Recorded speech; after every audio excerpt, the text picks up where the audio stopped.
Once upon a time, there was a peaceful grove, bordered by dense woods on all sides. A beautiful nymph lived there. Her name was Io. Io loved to spend her time at the edge of the sparkling river that babbled through the grove. One day, all-powerful Jupiter came down to the grove disguised as a lowly shepherd.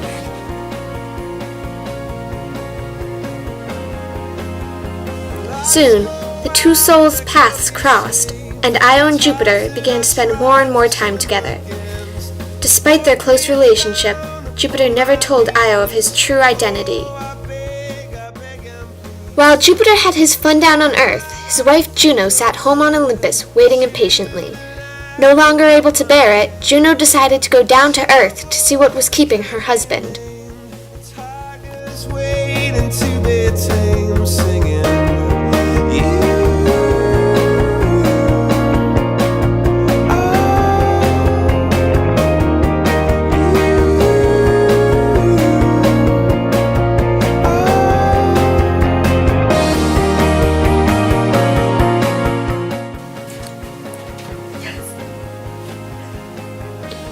Jupiter sensed Juno coming.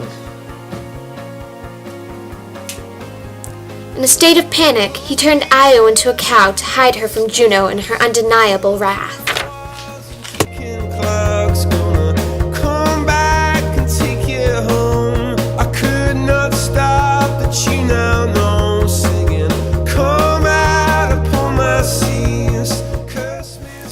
Can I keep the cow? Juno asked her husband. Surely he could not deny her a simple cow without revealing his charade. So alas, he handed over Io and watched as the two women walked away.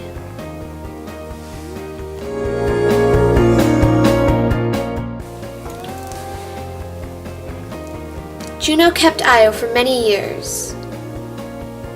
Io could hardly recognize herself with the new face she possessed.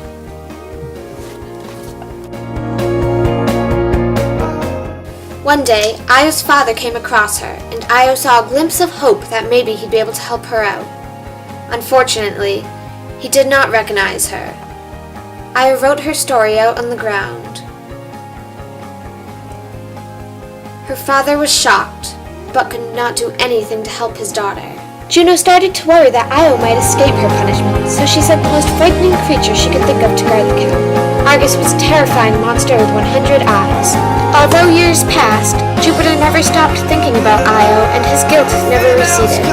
Jupiter knew he wasn't a match for the 100-eyed monster, so he called his good friend and messenger Mercury for help. Mercury tried to put Argus to sleep. If Argus slept, Jupiter could come and save Io. Argus never closed more than half of his eyes. She tried and tried and tried.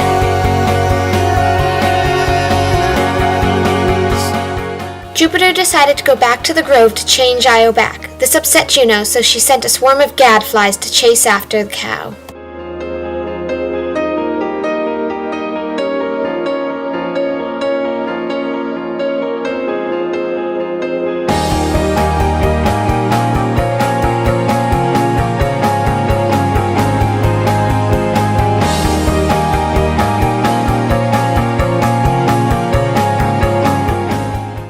Terrified, Io ran to all corners of the earth, trying to rid herself from the company of the gadflies. At the Nile River, she finally collapsed, too tired to carry on, too tired to care. Jupiter begged Juno, and with his promise to never talk to Io again, Juno changed her back to the beautiful nymph she once was. A concerned Egyptian found Io lying on the riverbank helplessly and nursed her back to health. After Io's health was restored, the Egyptians found her sacred and made her their queen.